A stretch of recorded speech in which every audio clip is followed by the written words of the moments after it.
Hello friends, welcome to the online education. This is the TY Bsc semester 5 and subject is C503 Physical and Analytical Chemistry and unit number 5 Volumetric Analysis.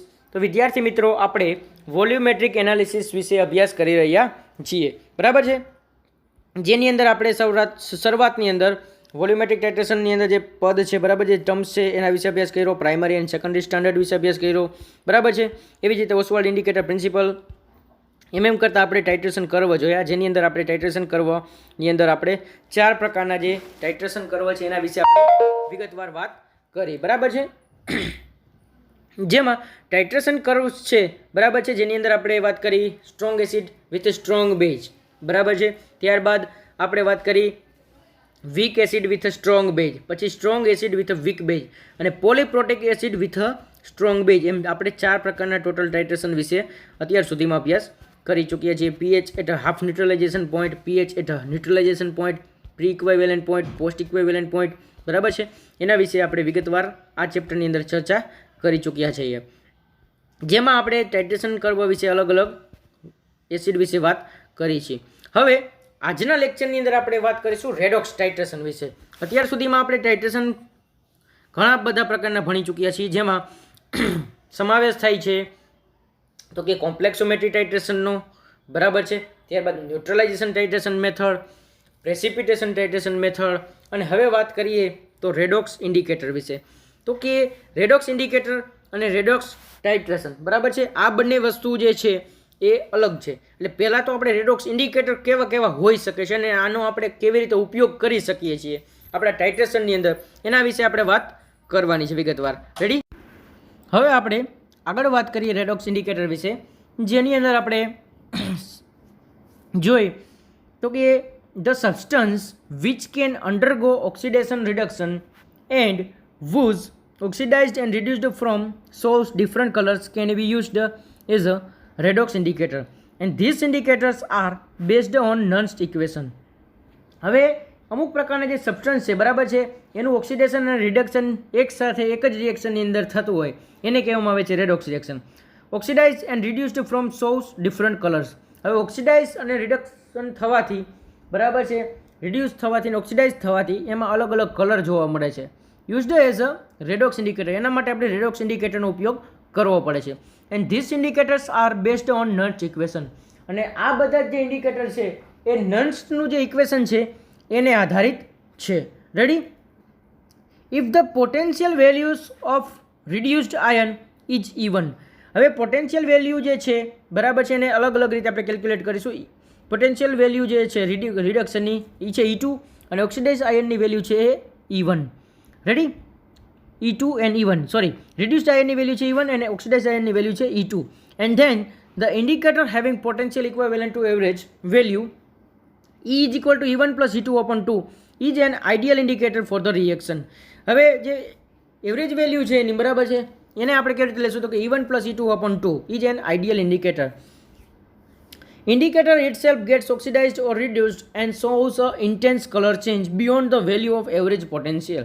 બરાબર છે, જે indicator છે એને oxidise અને reduce થાય, બરાબર છે, તો ઇન્ટેન્સ કલર ચેન્જ એની અંદર જોવા મળે છે. તો કે આયન પ્લસ એની એટલે આયન એટલે કે ઇન્ડિકેટર રિડ્યુશન, બરાબર છે. હવે નર્સ્ટ ઇક્વેશન આપેલું છે તો કે E is equal two E indicator minus 0.0591 upon N log indicator reduction upon oxidation, બરાબર છે. તો આ પ્રકારે આપણને એક વસ્તુ જોવા મળી નવી, કે જેમાં નર્સ્ટ ઇક્વેશન ઉપર આધારિત કરશે આપણા કામ કરશે, બરાબર છે, ઇન્ડિકેટર. તો કે E is equal to EN, બરાબર, indicator minus 0.0591 upon N log indicator reduction upon indicator oxidation. હવે redox indicators are of 3 types. હવે રેડોક્સ ઇન્ડિકેટરના કેટલા ટાઈપ્સ જોવા મળે છે તો કે એના 3 પ્રકાર જોવા મળે છે. ઇન્ટરનલ રેડોક્સ ઇન્ડિકેટર, બરાબર છે, અને external redox indicator and self indicator. હવે ઇન્ટરનલ રેડોક્સ ઇન્ડિકેટરના આપણને અહીંયા 3 ઉદાહરણ આપેલા છે: ઓર્થોફિનાન્થ્રોલિન, ડાયફિનાઇલામાઇન અને સ્ટાર્ચ. એક્સટર્નલ રેડોક્સ ઇન્ડિકેટરનું અહીં આપણને ઉદાહરણ આપેલું છે પોટેશિયમ ફેરીસાયનાઇડ, અને સેલ્ફ ઇન્ડિકેટરનું આપણને ઉદાહરણ આપેલું છે પોટેશિયમ પરમેંગેનેટ અને આયોડિન, બરાબર છે. આ 3 પ્રકારના ઇન્ડિકેટર છે જેને કહેવામાં આવે છે internal redox indicator, external redox indicator અને સેલ્ફ ઇન્ડિકેટર. હવે જે પોતે જાતે જ ઇન્ડિકેટર છે એને કહેવામાં આવે છે સેલ્ફ ઇન્ડિકેટર. બાકી ઇન્ટરનલ રેડોક્સ ઇન્ડિકેટર અને એક્સટર્નલ રેડોક્સ ઇન્ડિકેટર, જેમાં ઇન્ટરનલ રેડોક્સ ઇન્ડિકેટરની અંદર સમાવેશ થાય છે ઓર્થોફિનાન્થ્રોલિન, ડાયફિનાલેમાઇન અને સ્ટાર્ચનો. હવે ઇન્ટરનલ રેડોક્સ ઇન્ડિકેટર વિશે આપણે વિગતવાર જોઈએ તો indicators which are added into the solution during the estimations are known as internal indicators. હવે એ પ્રકારના ઇન્ડિકેટર કે જેને સોલ્યુશનની અંદર એસ્ટિમેશન વખતે આપણે એડિશન કરીએ છીએ એ પ્રકારના ઇન્ડિકેટર્સ છે એને કહેવામાં આવે છે internal indicator. In the presence of an internal indicator, when 0.1 ml of titrant is added after the end point, it gets oxidized giving a drastic color change. બરાબર છે, તુરંત જ કલર ચેન્જ જોવા મળે છે જેવું ઇન્ડિકેટર આપણે એડિશન કરીએ છીએ અને એન્ડ પોઈન્ટ ઉપર પહોંચે તરત જ આપણને કલર ચેન્જ એની અંદર જોવા મળે છે. It gets oxidized giving a drastic color change in, for example, for the titration of Fe+2 versus K2Cr2O7, diphenylamine sulfate or starch indicator is used in iodometry estimation. For the titration of Cesium+4 versus Fe+2, orthophenanthrol is used as an internal indicator. એટલે કે આ પ્રકારના જ્યારે titration કે estimation કરતા હોય ત્યારે આપણે ઓર્થોફિનાન્થ્રોલિન ઇન્ટરનલ ઇન્ડિકેટર તરીકે આપણે યુઝ કરતા હોઈએ છીએ. તો આ વાત કરીએ આપણે ઇન્ટરનલ રેડોક્સ ઇન્ડિકેટર વિશે, જેમાં આપણે એનું ઉદાહરણ તરીકે ઓર્થોફિનાન્થ્રોલિનને આપણે જોવાનું છે. બરાબર છે, જે અહીંયા આપણને આપેલું છે ઓર્થોફિનાન્થ્રોલિન. 10 phenanthrolins or orthophenanthrolins forms a stable complexes with Fe2. A Fe2 સાથે સ્ટેબલ કોમ્પ્લેક્સિસ બનાવે છે, જે અહીંયાનું આપણે ઓર્થોફિનાન્થ્રોલિનનું આપણને અહીંયા એક્ઝામ્પલ આપેલું છે, જેમાંથી ફેરોઇન બને છે. બરાબર છે, Fe+2 જોડાય એટલે બની જાય ફેરોઇન. હવે અહીંયા તમે જોઈ શકો છો એનું સ્ટ્રક્ચર. બરાબર છે, 3 મોલ ઓર્થોફિનાન્થ્રોલિનના લીધા છે આપણે અને એનું Fe+2 સાથે રિએક્શન કરવાથી ફેરોઇન નામનો કોમ્પ્લેક્સ બનાવે છે, જે સ્ટેબલ કોમ્પ્લેક્સ છે. બરાબર છે, હવે આપણે આગળ જોઈએ એ કોમ્પ્લેક્સ વિશે. ધ 2 નાઇટ્રોજન એટમ્સ, આપણે ઓર્થોફિનાન્થ્રોલિનની વાત કરીએ તો કે orthophenanthroline forms a stable complexes with the Fe2 and certain other ions. The 2 nitrogen atoms present in a 110 phenanthrolin possesses an unshared pair of electrons that can be shared with the ferrous ions. હવે 110 ફિનાન્થ્રોલિન છે. બરાબર છે, જેને કહેવામાં આવે છે ઓર્થોફિનાન્થ્રોલિન, એ stable complexes બનાવે છે. બરાબર છે, હવે જેમાં આપણે જોઈએ કે 1 અને 10, બરાબર છે, જે નંબરિંગ આપેલું છે ફિનાન્થ્રોલિન, એ અનશેર્ડ પેર ઇલેક્ટ્રોન્સ છે. બરાબર છે, એ કોની સાથે શેર કરે છે તો કે ફેરસ આયનની સાથે. રેડી. હવે ઓર્થોફિનાન્થ્રોલિન છે. બરાબર છે, એની રિએક્શન Fe+2 સાથે થાય તો ફેરોઇન બનાવે છે. Ready. In the titration of Fe+2 and Cesium+4, phenanthrolin reacts with the Fe+2 to form a phenanthrolin +2 and this complex is referred to as ferroin. બરાબર છે, જે કોમ્પ્લેક્સ બનાવે છે એને ફેરોઇન કહેવામાં આવે છે. In the complex iron in ferroin undergoes reversible oxidation or reduction reaction that can be written as. હવે ફિનાન્થ્રોલિન છે. બરાબર છે, એ Fe+3 સાથે રિએક્શન કરીને શું બનાવે છે તો કે Fe+2. એનો જે પોટેન્શિયલ છે એ કેટલો છે તો કે 1.11 વોલ્ટ જેટલો. And 3 phenanthrolin molecules attach themselves to the Fe+2 ion to form a blood red complex ion. હવે એક એવો બ્લડ રેડ કોમ્પ્લેક્સ આયન બનાવે છે. And the ferrous ion can be oxidized to phenanthrolin of sky blue color. A sharp color change is phenanthrolin when the potential value crosses the equivalent point at 1.1 mol. એનો જે potential છે 1.1 volt જે છે અને colour change છે એ આપણને જોવા મળે છે. બરાબર છે, કેવો કલર જોવા મળે છે તો કે આપણને સ્કાય બ્લુ કલર જોવા મળે છે. બરાબર, એક કલર ચેન્જ જોવા મળે છે, સ્કાય બ્લુ કલરનો આપણને જોવા મળે છે. And substituted 110 phenanthrolin also form a complexes with the ferrous and ferric ion at a different potential values can be employed as a redox indicator. હવે જે ઓર્થોફિનાન્થ્રોલિન કયો તોય ભલે અને 110 ફિનાન્થ્રોલિન કયો તોય ભલે, એની અંદર જે કોમ્પ્લેક્સ જે બનાવે છે ફેરસ અને ફેરિક સાથે, બરાબર છે, અલગ અલગ પોટેન્શિયલ વેલ્યુ સાથે એ બનાવે છે રેડોક્સ ઇન્ડિકેટર તરીકે. બરાબર છે, ત્યારબાદ આપણે આગળ જોઈએ, એની અંદર આગળ વધીએ તો કે ડાયફિનાઇલ અમાઇન વિશે વાત કરીએ આપણે. તો કે ડાયફિનાઇલ અમાઇન શું છે તો this was one of the first redox indicator to be widely used in a volumetric analysis in the determination of Fe2 with a K2Cr2O7. Diphenylamine is used as a 1% solution in a concentrated H2SO4. બરાબર છે. હવે જ્યારે આપણે એક વસ્તુ જોઈએ, the first redox indicator, તો જોઈએ આપણે ડાયફિનાઇલ એમાઇન વિશે કે જેમાં Fe2 સાથે K2Cl2O7 નું આપણે ટાઇટ્રેશન કરતા હોય, બરાબર છે. તો એમાં Fe2+ ની જે વેલ્યુ છે ડિટર્મિનેશન કરીએ તો કેવી રીતે, તો કે this was one of the first redox indicator to be widely used in volumetric analysis, બરાબર છે. તો આપણે વોલ્યુમેટ્રિક એનાલિસિસની અંદર જોઈએ તો કે in the determination of Fe+2 with K2Cl2O7, Fe2 સાથે K2Cl2O7 નું જ્યારે આપણે એસ્ટિમેશન કરતા હોય તો કે 1% સોલ્યુશન ઇન H2SO4 આપણે H2SO4 એડિશન કરીશું. The reduced form of diphenyl amine is colourless. હવે જે ડાયફિનાઇલ એમાઇનનું રિડક્શન થવાથી આપણને કલરલેસ જોવા મળે છે. Which gets oxidized to diphenyl benzidine showing a violet colour through an intermediate colourless diphenyl benzidine as shown.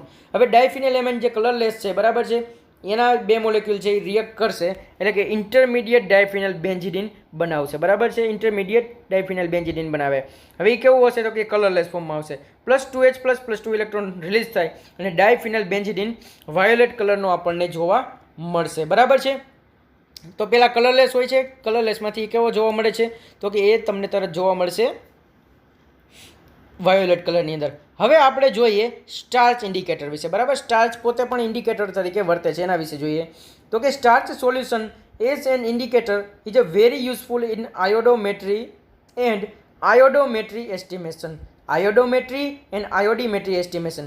Starch forms a blue colour. હવે iodometry અને આયોડીમેટ્રી પ્રકારના જે એસ્ટિમેશન આવે છે એની અંદર આપણે સ્ટાર્ચ ઇન્ડિકેટરનો ઉપયોગ કરવાનો થતો હોય છે. Ready. And starch forms a blue colour complex. હવે સ્ટાર્ચ કેવા કલરનું કોમ્પ્લેક્સ બનાવે છે તો કે બ્લુ કલરનું. Triiodide ion in the reaction involving iodine as an oxidant or iodide ion as a reductant. હવે જે આયોડિન છે એ ઓક્સિડન્ટ અને રિડક્ટન્ટ તરીકે વર્તે છે. And if the concentration of iodine solution is 2 × 10⁻5 molar and concentration of iodide ion is greater than 4 × 10⁻4 molar. હવે જે આયોડિનનું જે સોલ્યુશન છે એમાં 2 × 10⁻5 મોલર અને એનું કોન્સન્ટ્રેશન જે છે 4 × 10⁻4 મોલર જેટલું અલગ અલગ જોવા મળે છે. Starch shows a colour change at 20 degree Celsius temperature.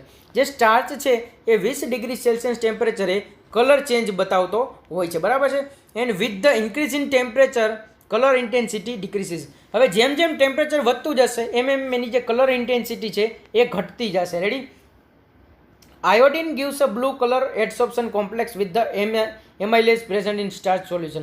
હવે સ્ટાર્ચની અંદર એમાઇલેઝ નામનો ઉત્સેચક રહેલો છે, બરાબર છે. એમાઇલેઝ શું છે તો કે ઉત્સેચક છે. ઉત્સેચકનું કામ કેવું હોય છે તો કે દરેક બાયોલોજિકલ રિએક્શન, બરાબર, જે શારીરિક દેહધાર્મિક ક્રિયા હોય છે, જૈવિક ક્રિયા હોય છે, એની અંદર ઉત્સેચક હોય છે. અને કેમિસ્ટ્રીની અંદર જે છે એને ઉદ્દીપક તરીકે કહેવામાં આવે છે. તો કે એમાઇલેઝ પોતે કેવો છે તો કે એ ઉત્સેચક છે, બરાબર. અને સ્ટાર્ચ સોલ્યુશનની અંદર કોણ પ્રેઝન્ટ હોય તો કે એમાઇલેઝ. એટલે આયોડિન છે એ કેવો કલર આપણને જોવા મળશે એનો તો કે બ્લુ કલરનું આપણને સોલ્યુશન જોવા મળશે. However in a strong acidic medium starch hydrolyse and does not give a blue colour at the end point. હવે સ્ટાર્ચનું હાઇડ્રોલિસિસ કરવાથી જેનું શું થઈ જાય તો કે બ્લુ કલર આપણને એન્ડ પોઈન્ટ ઉપર મળતો નથી. Which it gives a good result in basic or neutral solution. એસિડિકની અંદર આપણને એ રિઝલ્ટ મળતું નથી, બરાબર છે, કેમ કે એ એબ્ઝોર્બ થઈ જાય છે એટલા માટે થઈને. એટલે આપણે એનું બેઝિક સોલ્યુશન આપણે બનાવવું પડે છે, બરાબર છે, સારું રિઝલ્ટ જોતું હોય તો. Also, if more concentrated I2 solution is used, starch forms a blackish green color. હવે આયોડિન સોલ્યુશન એની અંદર એડિશન કરવાથી સ્ટાર્ચ કેવા કલરનું જોવા મળે છે તો કે બ્લેકિશ ગ્રીન કલર આપણને એનો જોવા મળે છે. And complex enhance exact end point can be observe. અને એના ઉપરથી આપણને આપણો એન્ડ પોઈન્ટ મળતો હોય છે. Advantages of the starch indicator. હવે સ્ટાર્ચ ઇન્ડિકેટરના આપણે એડવાન્ટેજીસ એના ફાયદા જોઈએ તો કે ઇટ ઇઝ ચીપ, બરાબર છે. હવે સ્ટાર્ચ ઇન્ડિકેટર કેવો છે તો કે ચીપ છે, બરાબર, એક પ્રકારનો ચીપ પ્રકારનો હોય છે. સેન્સિટિવ ટુવર્ડ્સ કલર ચેન્જ અને કલર ચેન્જ પ્રત્યે એકદમ સેન્સિટિવ છે. Give exact colour change in dilute iodine solution. આયોડિનના ડાયલ્યુટ સોલ્યુશનની અંદર એ એકદમ એક્ઝેક્ટ કલર ચેન્જ જોવા મળે છે, એકદમ ચોક્કસ, બરાબર છે. એનો કલર આપણને વર્તાય ને નરી આંખે પણ એ પ્રકારનો કલર ચેન્જ છે એ આપણને આરામથી આપણે એને જોઈ શકીએ છીએ. અને ચીપ મીન્સ કે એ મોંઘા પ્રકારના કમ્પાઉન્ડ છે, બરાબર. ઇન્ડિકેટર થોડોક આપણને કોસ્ટલી પડે છે. Disadvantages of the starch indicator તો કે starch is insoluble in cold water. હવે જે સ્ટાર્ચ છે ઇન્સોલ્યુબલ છે ઠંડા પાણીની અંદર. Starch solution can not be kept prepared for long time as it is unstable. હવે જે સ્ટાર્ચ સોલ્યુશન છે એ કેવું છે તો કે લાંબા સમય સુધી એ અનસ્ટેબલ રહેતું, પ્રિપેર કરવામાં તો વાર લાગે છે. પહેલાં સ્ટાર્ચ સોલ્યુશન બનાવવું હોય તો એના માટે ઘણી વખત એને પહેલાં તો ગરમ કરવું પડે છે, બરાબર છે. કોલોઇડ હોય છે એની અંદર કલીલ પ્રેઝન્ટ હોય છે. Can not be prepared for long time as it is unstable. નકર એ અનસ્ટેબલ થઈ જાય, લાંબા સુધી એને પ્રોસેસમાં રાખવું પડે છે, વ્યવસ્થિત રીતે એને હીટિંગ આપવું પડે છે અને એની કન્ડિશન જે છે એ વ્યવસ્થિત રીતે એપ્લાય કરો તો જ એ સ્ટેબલ ફોર્મમાં રહી, નકર અનસ્ટેબલ થઈ જતું હોય છે. Starch producers a permanent blue colour complexes. Starch છે એ પરમેનન્ટ બ્લુ કલરના કોમ્પ્લેક્સ બનાવે છે. When the concentration of iodine is high. હવે જે એનું કોન્સન્ટ્રેશન છે આયોડિનનું એકદમ વધારે હોય છે. That is why it should be added just prior to the end point. બરાબર છે, ત્યારે આપણને આપણો એન્ડ પોઈન્ટ જોવા મળે છે અને ત્યારે આપણને આપણો સ્ટાર્ચનો બ્લુ કલર જોવા મળે છે. It is difficult to determine exact end point if diluted starch solution is used. જો સ્ટાર્ચનું ડાયલ્યુટ સોલ્યુશન તમે ઉપયોગ કરો ત્યારે પણ તમને એનો જે એન્ડ પોઈન્ટ છે એ તમને લાવવો બહુ ડિફિકલ્ટ છે, બહુ અઘરી વસ્તુ છે જો તમે ડાયલ્યુટ સોલ્યુશન વાપરતા હોય તો. એનું કોન્સન્ટ્રેટેડ સ્ટાર્ચ સોલ્યુશન વાપરવાથી આપણને ઝડપથી એનો જે એન્ડ પોઈન્ટ છે એ આપણે વ્યવસ્થિત પહોંચી શકીએ છીએ, એન્ડ પોઈન્ટ સુધી મેળવી શકીએ છીએ, ડિટરમાઇન કરી શકીએ છીએ, એને મેઝર કરી શકીએ છીએ અને એના ઉપરથી એનો કલર ચેન્જ આપણે જોઈ શકીએ છીએ, જેના આધારે આપણું રીડિંગ છે એ પ્રેક્ટિકલની અંદર નોટ કરી શકીએ છીએ. હવે આ પ્રકારના જે આપણા લેક્ચર છે જેમાં આપણે ઇન્ડિકેટરની વાત કરી, રેડોક્સ ઇન્ડિકેટરની, બરાબર છે. હવે રેડોક્સ ઇન્ડિકેટરની અંદર તમે વિદ્યાર્થી મિત્રો એક વસ્તુ જોશો કે જે રેડોક્સ ઇન્ડિકેટરની વાત આપણે અત્યારે હાલ કરી રહ્યા છીએ. હવે આ બધા જ ઇન્ડિકેટર, આ બધા જે ટાઇટ્રેશન મેથડ છે, આ બધી મેથડ જે છે એ તમારે પ્રેક્ટિકલની અંદર રેગ્યુલર પ્રેક્ટિકલ કરીને તમારે કરવાની થશે, ત્યારે જ તમને આ બધી વસ્તુ વિગતવાર સમજાશે. અત્યારે થિયરીની અંદર જો તમને આ વસ્તુ ના સમજાય અથવા તો તમને ડિફિકલ્ટી લાગે તો એનું એક જ માત્ર કારણ છે કે આ વસ્તુ આપણે જે છે એને પ્રેક્ટિકલની અંદર વ્યવસ્થિત રીતે પરફોર્મ કરવી પડશે, બરાબર છે. જેના આપણે પ્રેક્ટિકલ આવશે, રેડોક્સ ટાઇટ્રેશન આવશે, બરાબર છે, જેમાં ટાઇટ્રેશન તમારે કરવાનું થશે. ઇન્ડિકેટરની વાત આવી તો ઇન્ડિકેટરનું તમારે એડિશન કેવી રીતે કરવું, એ ઇન્ડિકેટર કેવી રીતે કામ કરશે, એ બધું જ આપણે પ્રેક્ટિકલની અંદર આપણે પ્રેક્ટિકલી કરવું પડશે. પ્રેક્ટિકલ પરફોર્મ કરવાથી આ વસ્તુ તમારા માટે બહુ ઇઝી થઈ જશે.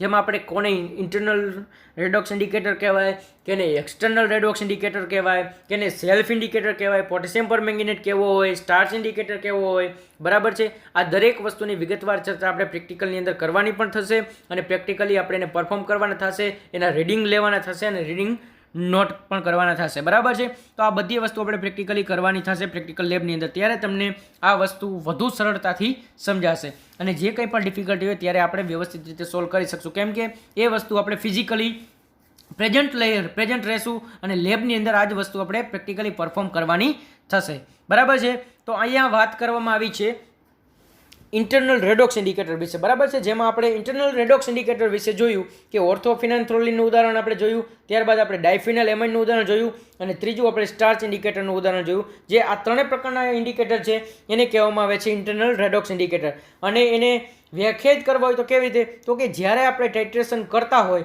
એ દરમિયાન આપણે ઉપરથી જે ઇન્ડિકેટરનું એડિશન કરીએ છીએ એને કહેવામાં આવે છે ઇન્ટરનલ રેડોક્સ ઇન્ડિકેટર. જેના 3 ઉદાહરણ છે, બરાબર છે, જેને કહેવામાં આવે છે ઓર્થોફિનાન્થ્રોલિન, ડાયફિનલ એમાઇન અને સ્ટાર્ચ ઇન્ડિકેટર, બરાબર છે. હવે આપણે એક્સટર્નલ રેડોક્સ ઇન્ડિકેટર વિશે વિગતવાર ચર્ચા કરીશું નેક્સ્ટ લેક્ચરની અંદર. Thank you so much friends.